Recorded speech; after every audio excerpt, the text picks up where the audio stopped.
ভারতের আচরণের তাৎক্ষণিক প্রতিবাদ করতেই দিল্লিতে না ঢুকে শ্রীলঙ্কা হয়ে দেশে ফিরে এসেছিলেন বলে জানিয়েছেন প্রধানমন্ত্রী তথ্য ও সম্প্রচার বিষয়ক উপদেষ্টা ডক্টর জাহিদুর রহমান।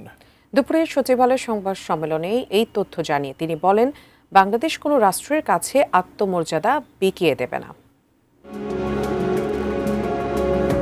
দিল্লিতে একটি আন্তর্জাতিক সম্মেলনে যোগ দিতে রোববার সন্ধ্যায় সেখানকার ইন্দিরা গান্ধী আন্তর্জাতিক বিমানবন্দরে পৌঁছান প্রধানমন্ত্রীর তথ্য সম্প্রচার বিষয়ক উপদেষ্টা ডাক্তার জাহিদুর রহমান।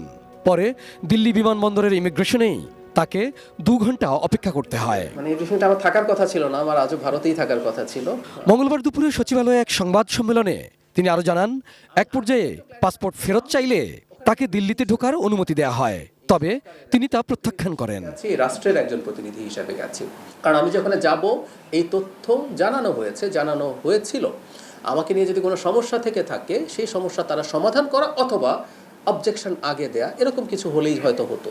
যা হয়েছে আমার কাছে মনে হলো যে আমাদের ইনস্ট্যান্ট একটা প্রতিবাদ করা দরকার।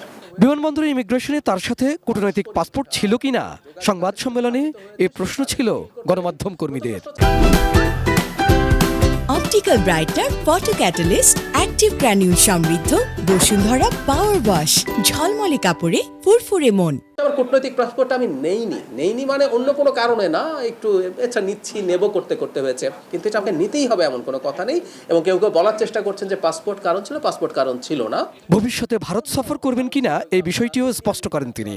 রোল প্লে করার সুযোগ পাই, ইনভিটেশন পাই, নিশ্চয়ই ভারতে যাব। আত্মমর্যাদা বিকিয়ে দিয়ে বা আমার ক্ষতি করে কাউকে কোনো সুবিধা দেয়া, এই নীতিতে এই সরকার কোনো দেশের সাথে, আমি আবারও বলছি শুধু ইন্ডিয়া না, কোনো দেশের সাথে এই সরকার যাবে না।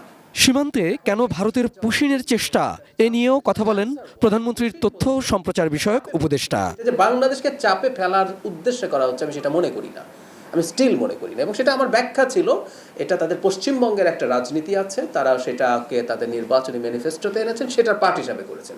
এ সময় দুবাইয়ে গ্রেপ্তার সাবেক আইজিপি বেনজির আহমেদ প্রসঙ্গে প্রধানমন্ত্রী উপদেষ্টা জানান, তাকে ফিরিয়ে এনে বিচারের মুখোমুখি করা হবে। ডিএমপি কমিশনার ছিলেন, তিনি যখন র্যাবের ডিজি ছিলেন, তিনি যখন আইজিপি ছিলেন, প্রতিটা জায়গায় তিনি রাষ্ট্রের আইন কানুনের তোয়াক্কা না করে সেই কাজটা করেছেন। এই রকম একজন মানুষকে বিচারের মুখোমুখি করা এই সরকারের অঙ্গীকার। Abul Kalam Azad, ATN news, Dhaka.